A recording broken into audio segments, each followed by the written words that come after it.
자, 시작할게요. 저번에 그거 보내주세요. 영상 이거 유전자? 안 보내줬나, 내가? 안 보내주신 지 한 몇 주 됐어요. 그런가요? 근데 누가 보내줬나? 너한테 보내줬나? 네. 그래요. 세트로 내가 너희한테 다 보내줬는데. 보내주겠습니다. 알겠어요. 자, 생식세포 찾기. 자, 생식세포를 무조건 찾고 들어가야 되는데, 2개 하면 하고 2개 하면, 표 그리면 제일 편하더라. 라지 R 또는 스몰 R. 여기는 라지 Y 또는 스몰 I를 주니까, 라지. 이게 뭐야? 스몰 라지. 스몰. 이게 뭐야? 이렇게 총 4종류의 서로 다른 생식세포를 자손한테 줄 수 있는 거야, 얘는. 4종류. 다 다르죠?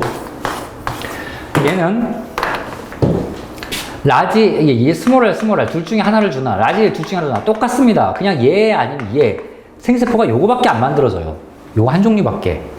굳이 표를 그릴 필요도 없죠. 표를 그리면 라지, 여기도 라지 Y. 이것도 뭐 이거 다 똑같을 거 아니야. 그래서 다 요거 한 종류밖에 안 만들어집니다. 그러면 우리가 이제 만들어지는 요 1대 자손 애들은 어떤 놈이 만들어지냐는 이것도 생세포 4종류 중에 하나가 올 거고 얘는 이 한 종류가 갈 테니 또 얘들이 만났을 때 다양한 조합이 생길 수 있으니 표를 그리면 좀 편한데 어쨌거나 얘랑 한 종류밖에 없으니까 표 안 그리고 바로 좀 해결을 해봅시다. 얘랑 만난다고 치면 라지 R, 스몰, 라지 이런 애가 만들어지고 얘랑 만나면 스몰 요거 될 테고 요거 만나면 요거 될 테고 얘랑 만나면 얘 이렇게 4종류 이렇게 만들어질 겁니다. 그럼 이렇게 만들어지면 유전자형은 다 다르죠. 이게 보이면 이 알파벳이 유전자형이니까 유전자형이 다 달라서 2개의 부모를 결합한 제1대 자손 만약에 내가 400개를 얻었다. 400개체를 얻었으면 똑같이 1대1의 비율로 만들어질 겁니다. 100개로 만들어질 거야. 자, 근데 표현형을 잠깐 볼게. 둥노네.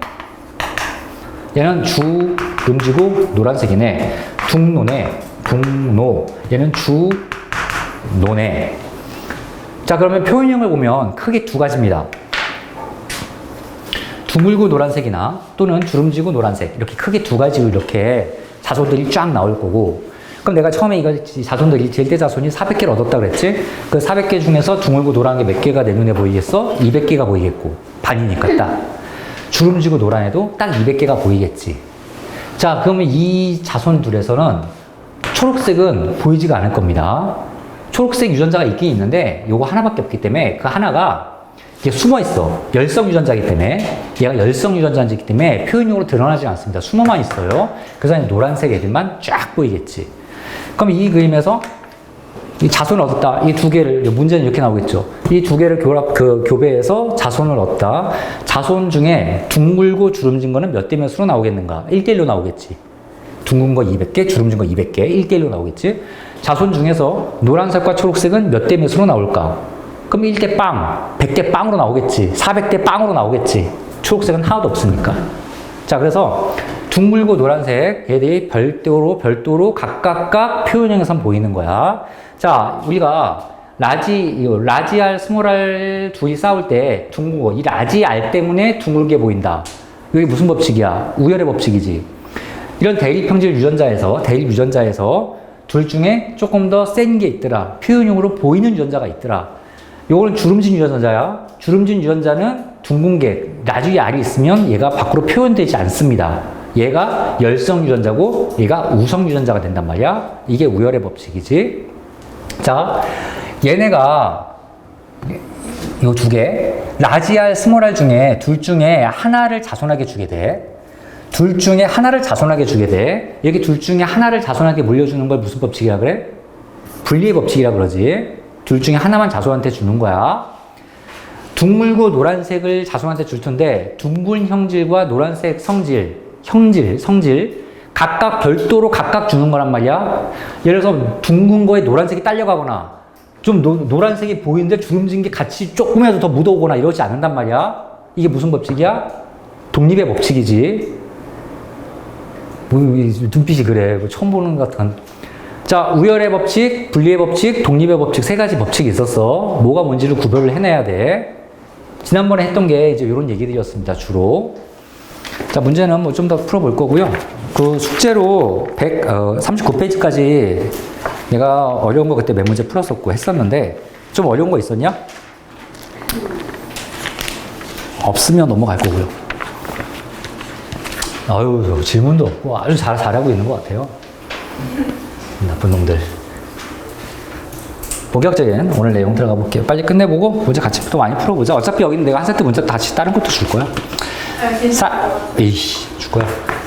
나의 성의를 거절하지 마세요. 40페이지 공사 사람의 유전입니다. 자, 오늘은 이제 이론보다도 좀 어떤 우리가 사람이니까 좀 재밌게 많은 걸 이제 실제로 배우는 게 좀 있으니까 상식적인 거 많이 좀 알아가세요. 자, 1번. 사람 유전 연구 어려운 까닭. 이게 뭐랑 비슷하냐면은 우리가 그때 멘델이 완두를 가지고 실험을 한 이유가 있었어. 완두하고 실험한 이유 우리가 쫙 밑줄 썼었지. 뭐가 있었지? 장점. 자손이 많다. 세대가 짧다.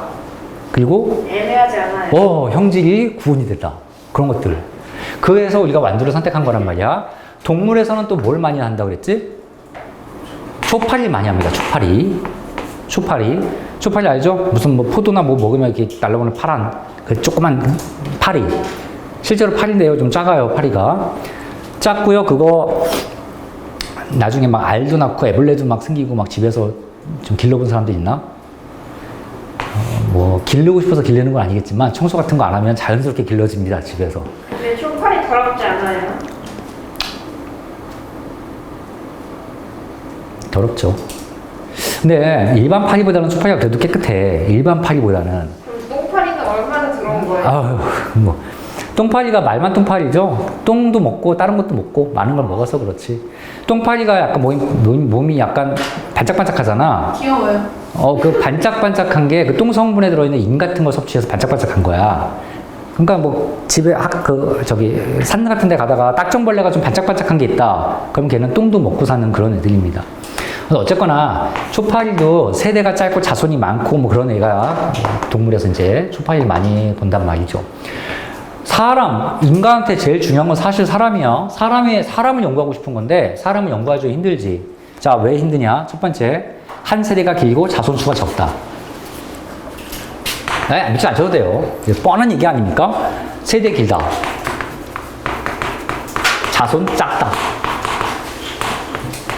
자, 사람은 한 세대를 몇 년으로 봅니까? 일반적으로. 100년. 아니에요. 세대는 뭐냐면요.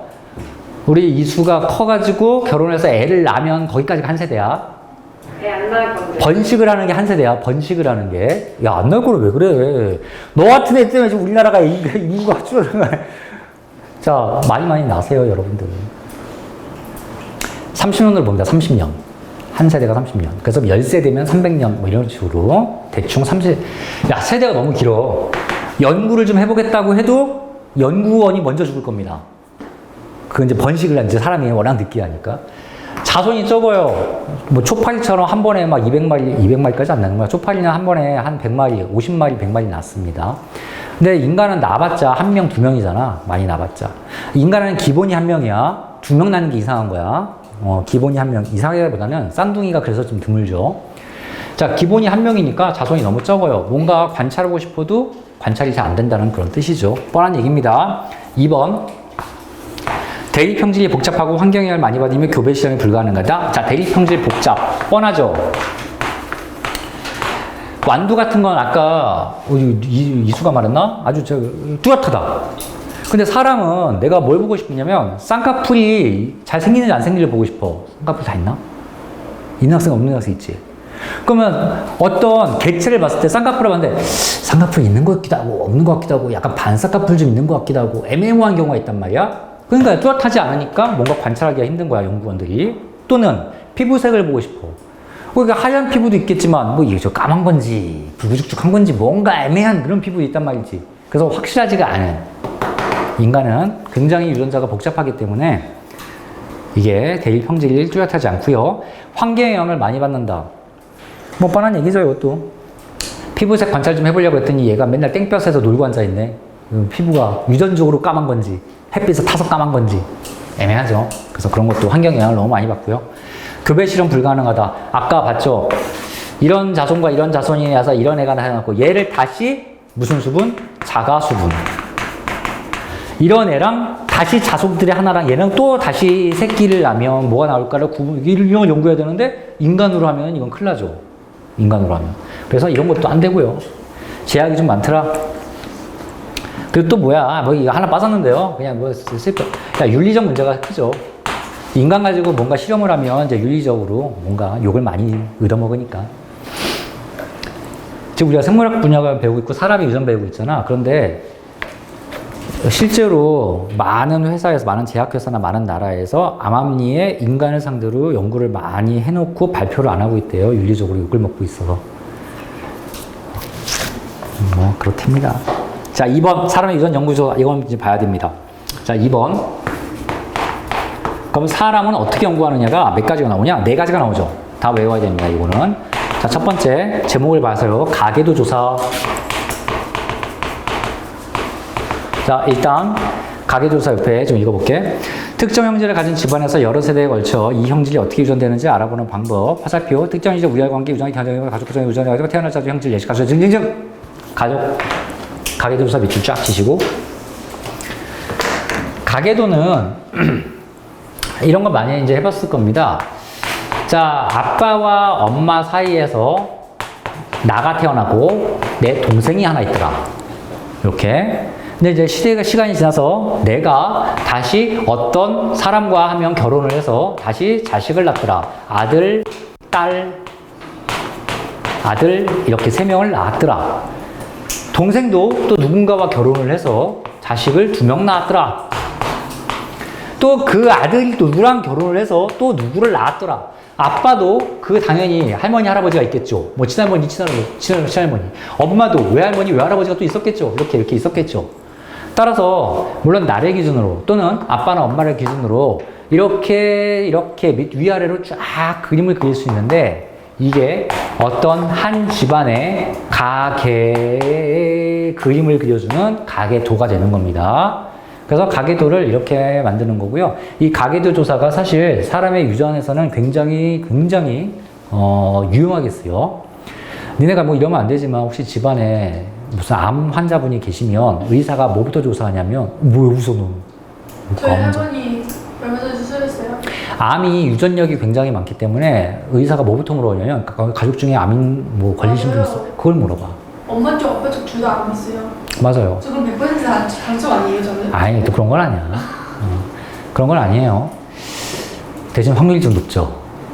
대신 또 좋게 생각하면은 집안에 암 환자가 많잖아? 그러면 네가 커면 지금은 뭐 너무 어리니까 검사를 안 하겠지만 좀 크면 알아서 네가 검사를 남들보다 많이 할 거야. 그러면 또 일찍 발견하면 암은 또 금방 치유가 됩니다. 암은 일찍 발견하는 게 최고 그거거든. 좋은 거거든. 오히려 우리 집은 암 환자 없어. 이러고다 그냥 룰랄라 살다가 암 걸린지도 모르고 살다가 죽어버릴 수 있는 거니까 좋게 생각하면 좀 그래요. 어쨌거나 이 가계도 조사가 실제로 굉장히 유용하게 잘 쓰입니다. 그래서 이런 거죠. 만약에 이분이 암이야. 이분이 암이야. 그럼 나도 암 걸릴 확률이 높겠구나. 뭐 이런 거. 이 가계도 조사. 할머니의 엄마도 암이었을걸요. 야, 근데 한 집안에 암 환자 없는 사람이 어디 있냐? 뭐 아니 되게 집안에. 다 있어요 저희 선생님, 저 근데 궁금한 게 있는데 여자도 그 대물에 될 수 있어요? 머리 빠질 수 있어요? 그 유전적으로는 빠지는 거 아니고, 야, 사실 남자가 대머리가 될 확률이 훨씬 많은데, 남자는 남자 호르몬 때문에 유전자가 아니라, 옛날엔 유전자인 줄 알았는데요. 그 유전자가 아니라 남성 호르몬에서 대머리가 나오는 거래잖아요. 근데 그 호르몬을 우리는 남성 호르몬이 다 많이 나올 거 아니야, 지금? 많이 나오는데, 그 남성 호르몬을 예민하게 모근이 받아들이면 남들은 안 빠지는데 나는 빠지고 막 이런 경우가 생기는 거야. 저도 남성 호르몬 나오는 거예요. 그래서 여자도 대머리가 있어. 저 머리 진짜 많이 아니, 돼요. 머리 미는 거랑 그 암이나 방사능 그런 거 제외하고 빠질 수 있는 거. 빠질 수도 있어. 대신 그게 남자보다 훨씬 드물어. 선생님 근데 방사능이 왜 몸에 나쁜 거예요? 나쁘죠? 왜요? 아유, 나중에 합시다. 방사능 얘기하면 또 그것 한 세월이에요. 자, 가계도사 두 번째 해볼게요. 쌍둥이 연구, 쌍둥이 연구, 쌍둥이. 사실 이제 이런 연구가 밑줄 치세요, 다. 쌍둥이 연구. 자, 이런 게 사실 굉장히 좀 조심스러운 연구야. 사람 가지고 하는 연구니까. 근데 예전에 그 무식했던 시절에 그 일본이나 독일 같은 나치 같은 애들은 실제로 쌍둥이를 가지고 실제로 잔혹한 실험을 많이 했잖아요. 자, 쌍둥이 얘기 잠깐 좀 해봅시다. 쌍둥이는 크게 두 종류가 있습니다. 일란성 쌍생아, 쌍둥이 또는 쌍생아라고 부르죠. 쌍둥이나 이란성 쌍둥이 이렇게 두 종류가 있는데요. 그게 어디 나오면 우리 옆에 플러스 강의에 어떻게 나옵니다. 자, 한번 보세요. 자, 정자와 정자 1번 플러스 난자 1번 두 개가 결합을 해서 만들어지는 거. 정자와 난자가 만나면 무슨 난이지? 수정란이라고 만들어지죠. 수정란이 됩니다. 자, 오랜만에 요 얘기 했으니까 다시 한번 봅시다. 정자 하나. 그러면 이건 세포 몇 개야? 한 개야. 난자 한 개. 세포 몇 개야? 한 개야. 수정란 세포 몇 개야? 한 개 만났어. 한 개야. 수정란 세포 한 개로 시작하는 거야. 한 개로 시작해서 이 수정란이 나날이라고 분열하면서 세포 수를 늘려나갑니다. 그래서 이제 한 개로 시작했다가 두 개가 되고요. 두 개가 됐다가 네 개가 되고요. 다시 반, 8개가 되고요. 두 배가 돼서 16개가 되고요. 쭉 늘어나가. 자, 그런데 이 수정란이 나날 두 개, 네 개, 8개 막 쪼개지다가 어떤 이유로 반이 통째로 이렇게 통째로 쪼개지는 수가 있어. 그래서 이 수정란이 그냥, 이렇게 크기가 좀 작아지겠죠, 당연히. 크기가 좀 작아지는 수정란 두 개로 쪼개지는 경우가 생깁니다. 어떻게 하면 그렇게 돼요? 이거는 나날이라고 얘네가 이제 그 세포가 이렇게 수정란 하나가 반으로 쪼개지고, 근데 반으로 쪼개졌던 게 분열을 두 개를 한 거거든. 분열을 두 개를 했는데 얘가 약간 접착제처럼 이런 세포와 이런 세포가 붙어 있는데 어떠한 연유가 됐던 이 세포와 이 세포가 붙어 있지 못하고 접착제 같은 게, 이 중간에 접착제 같은 게 조금 더, 접착제라고 해서 본드 같은 거 생각하면 안 되고 끈적끈적한 거야. 끈적끈적한 거. 그러니까 끈적끈적한 게 조금 약해져가지고 떨어질 수도 있겠지. 그래서 세포가 두 개가 분리가 돼 버립니다. 사실은 요 세포 두 개일 때 분리가 되는 건 아니고요. 16개나 32개나 64개 그쯤 됐을 때 분리가 돼. 그런 건 뭐 몰라도 되고. 어쨌든 하나의 세포가, 이거 한 개 세포라고 했지, 처음에. 하나의 세포가 각각 분리가 되는 거야. 그러면 어떤 일이 벌어지냐면 처음에 이 수정량이 갖고 있던 DNA와 이 세포가 갖고 있는 DNA는 같겠냐 다르겠냐? 완벽하게 같습니다. 완벽하게 같아요. 완벽하게. 이거는 그냥 토시 하나 안 틀리고 그냥 똑같은 거야. 참고로 니네가 DNA 만약에 우리 수연이 머리카락을 탁 뽑으면 머리카락에 여기 모근이 붙어 있을 거란 말이야. 여기는 세포에도 DNA가 들어있겠지. 여기는 세포에. 자, 네가 내시경을 해. 위암 검사 좀 받아볼까? 그래서 내시경에서 이제 위에서 세포 하나를 딱 끄집어냈어. 위에 세포, 여기도 DNA가 있겠지. 머리 끝에 있는 세포와 네 위에 있는 세포가 같겠냐 다르겠냐? 같죠. 완벽하게 같지. 같은 사람이니까. 니네 몸에 있는 모든 세포의 DNA는 다 똑같은 거야. 어디를 뜯든 어디서 DNA를 꺼내든. 그래가지고 유전자 검사할 때 칫솔이나 이거 머리카락까지 가는 거예요? 머리카락이든 뭐든 다 됩니다. 근데 가장 간단한 게 머리카락이니까 머리카락 같은 걸 이제 뽑아가지고 제출하고 그러죠. 피는 더 확실하고 피 같은 거는 그냥 확실하게. 어쨌거나 우리 온몸에 있는 DNA는 다 그냥 똑같은 거야. 자, 그런데 이 한 개 세포 수정란이 두 개로 쪼개졌지. 그럼 이제 얘는 별도로 이 수정란대로 다시 분열하고 얘도 분열하고 독립된 개체로 자랍니다. 엄마 뱃속에 같이 있는 거야. 이 두 명이.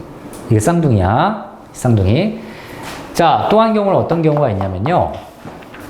또 한 경우는 정자는 한 번에 막 몇억 마리씩 난자한테 다가가. 몇억 마리씩. 근데 난자가 이제 하나밖에 없으니까 난자 하나와 정자 하나가 만난다는 뜻이야. 자, 여자가 배란을 하면 원래는 규칙적으로 난자가 한 개씩 나가는 게 정상인데, 정상 비정상도 아니야. 그게 일반적인데 어떠한 연유가 되어서 난자가 많이 나갈 때가 있어. 배란이 많이 일어날 때가 있어. 예를 들어서 난자 1번, 난자 2번, 난자가 2개가 배란이 됐다고 쳐보자. 그럼 이제 정자는 많이 들어오니까 그 중에 어떤 정자 하나와 그 중에 어떤 정자 하나가 결합을 하면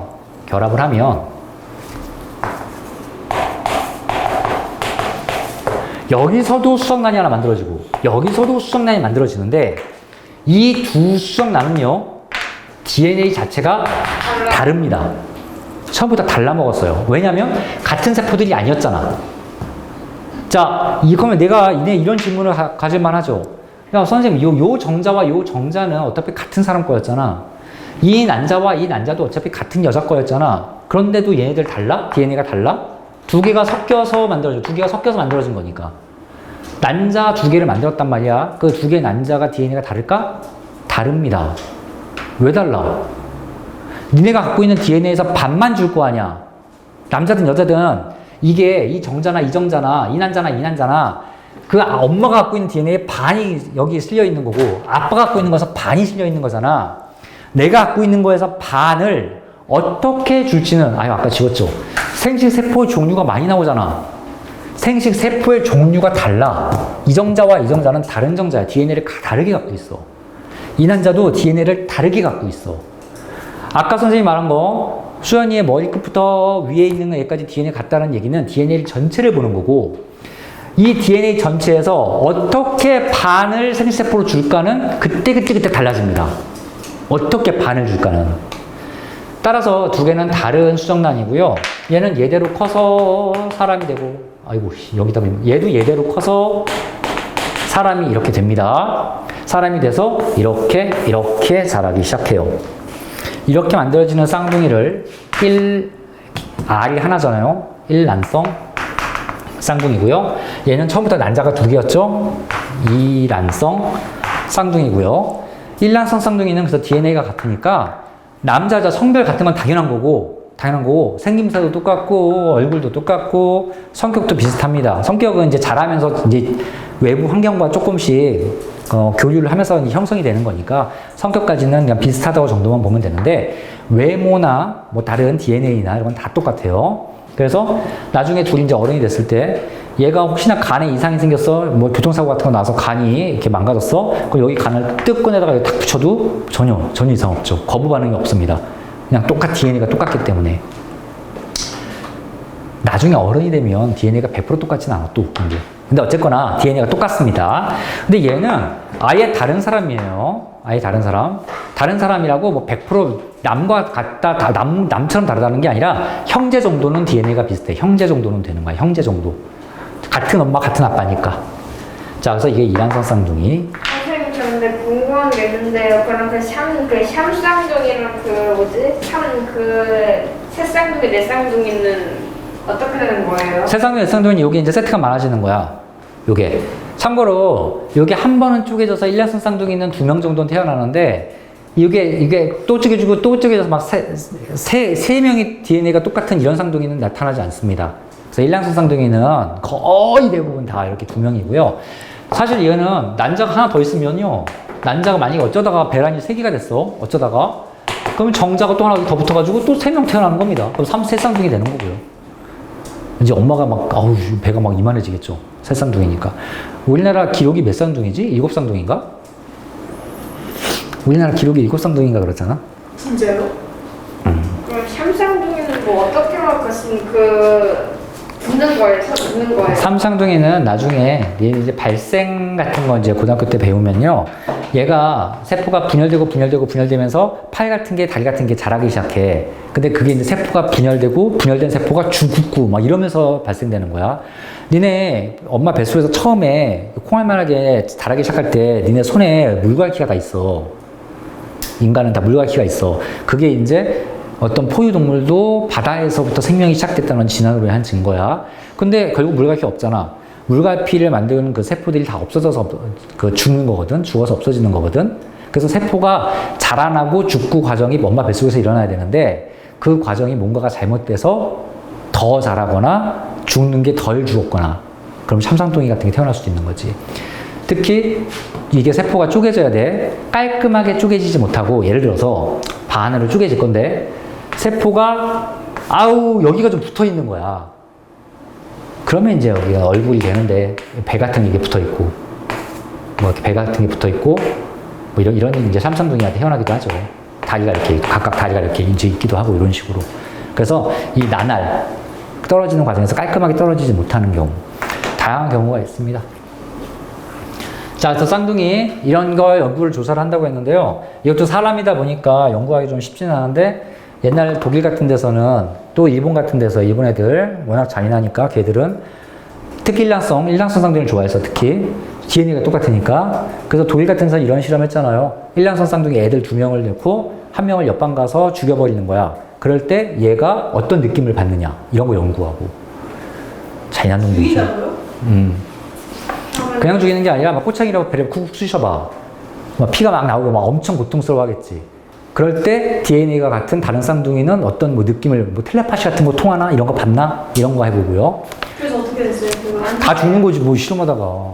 안 통해요? 그리고 같은 거? 일본 애들도 쌍둥이 같은 거 장기 교환 같은 거 실험 맨날 그런 거 하고. 에휴. 자, 어쨌거나 그렇습니다.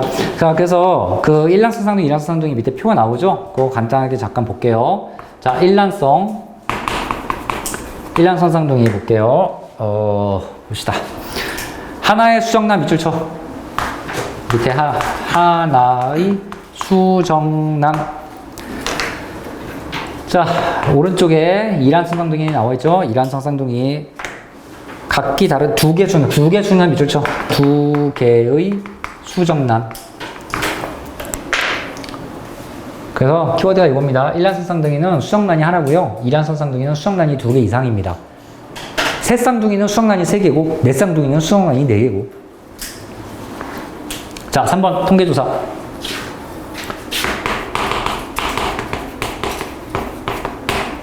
이게 또 뭐죠? 밑줄 쫙 치시고요.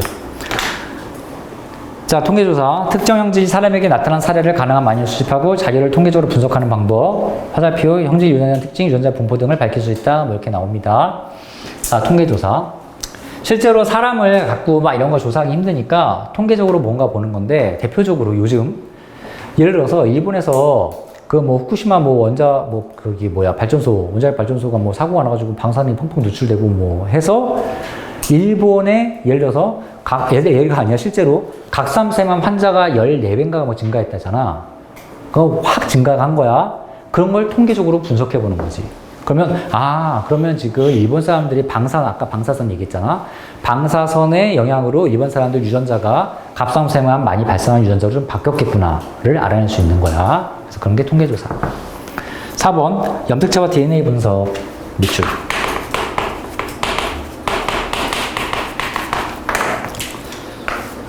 기술이 좋아져서요. 요즘은 니네가 피 한 방울 들고 가면 너희들의 DNA 염색체뿐이 아니라 염색체를 구성하고 있는 DNA의 구성까지 쫙 나오지 않습니까?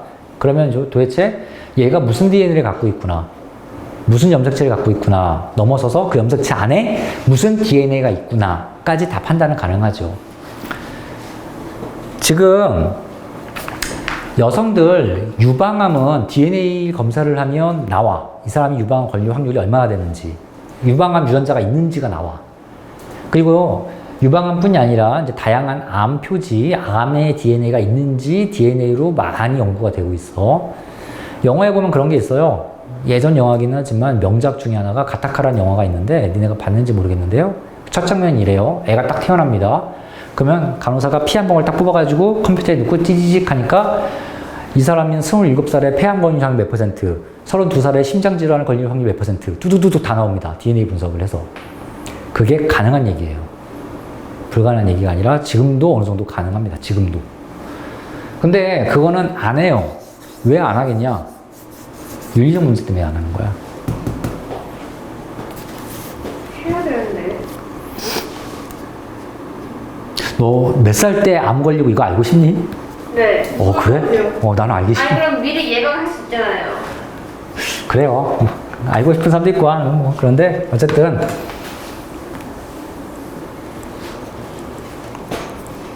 니네 내가 수업 시간에 한번 얘기한 적 있을 텐데 니네 키 얼마나 크냐 유전자에 결정이 돼 있습니다. 키 더 크고 싶어서 뭐 막 난리를 치고 해도 그냥 자랄 만큼 자라고 안 자라요. 유전자에 써 있습니다. 그 뭐지? 키 크려고 엄청 노력하면 크긴 크대요, 그래도. 아유 그래요. 그렇게 믿고 사는 게 좋죠 뭐.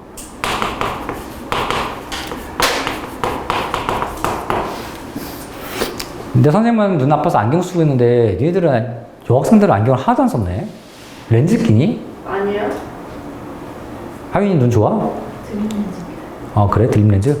렌즈 자체가 이제 눈에 좀 무리가 가서 학생 때는 웬만하면 끼지 마. 근데 드림 렌즈는 어차피 잘 때 끼니까 그러니까 시력 있잖아. 시력도 DNA에 거의 영향을 받아. 거의. 엄마가 유전이 되고 거의 그 시력이 생각보다 거의 대부분 유전이야. 그러니까 흔히 어른들은 막 맨날 컴퓨터 많이 보면 눈 나빠진다 많이 하잖아. 맞아요. 컴퓨터 보면 눈이 나빠지긴 나빠지는데 어차피 나빠질 눈이었으면 컴퓨터 안 봐도 나빠졌어. 그러니까 저 어렸을 때 핸드폰 많이 안 했거든요. 그것 때문에. 그래서 나 어렸을 때 좋았다가 지금 안 좋아졌는데. DNA에 굉장히 많은 게 들어있다. DNA에. 그런데 궁금한 게 있는데 그 눈 시력이 나빠지는 게 그 몇 살 지나면 확 나빠지거나 아니면은 그 원래 뭐 핸드폰이랑 그 컴퓨터 안에서 그 눈이 그 좋았는데 계속 하면서 안 좋아지거나 뭐 그럴 수 있어요? 그럴 수 있죠. 그럴 수 있죠. 싫으시는데 아유, 이거 뭐 이거 해야 되는데 이거. 찍어해요. 저 배고파요. 저 뺏어가고 싶어요. 잠깐만요. 그래요. 나머지는 한 번에 후룩 나갈 수 있으니까요. 여기까지 하고 좀 쉽시다. 아니 근데 그 핸드폰이랑 컴퓨터 같은 것도 많이 안 했는데